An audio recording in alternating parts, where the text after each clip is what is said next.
All right, here we have a problem that I didn't assign you, but I'm going to use to guide you on how we're going to approach these items. So this says, at a graduation dinner, an equal number of guests was seated at each of 3 large tables, and 7 late arriving guests were seated at a smaller table. There were 43 guests in all. If n represents the number of people seating at each of the large tables, what equation could you use to find out the value of n? So, first thing, let's all take a look at what's some important parts. See, we have 3 large tables, and then these 7 late arriving guests were seated at a smaller table. Well, I realize this smaller table is going to be a single group of a smaller table, right? And that's going to be different from the large tables. And when I look at n, it represents the number of people sitting at the large tables, right? And then 43 guests in all.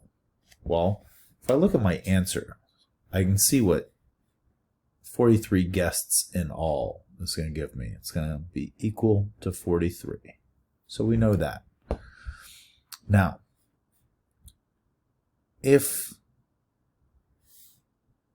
this says an equal number of guests were seated at each of the 3 large tables, and I think we're going to use n to represent the large tables.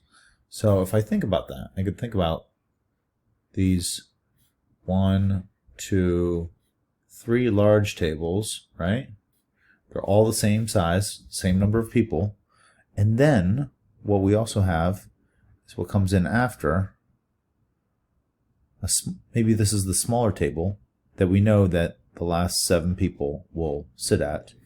And we know if we combine all the tables here, we end up with 43 people. So, first thing, are we removing these 7 people from the tally? Or are we combining them with the totals to get to 43? Well, it says 43 guests in all. So that means I'm combining the guests at the small table through addition with the guests at the big tables. Now, if I don't know how many guests there are, I could use a variable to represent this. And it says if n represents the number of people seated at each large table, so that means this is n, this is n, and this is n. So I have 3 groups of large tables, right? And I can add these together. But we also know if we're multiplying the same thing, if we're repeated addition is the same as multiplication. So if I take n plus n plus n, I will end up with 3n, which is also known as 3 times n. And then I'm going to keep my plus 7, and then my equals 43 is the last component. So that means 3 large tables plus 7 additional guests gets us 43 guests. So this is the best way to write this equation. 3 large tables plus 7 at a small table gets me 43 guests.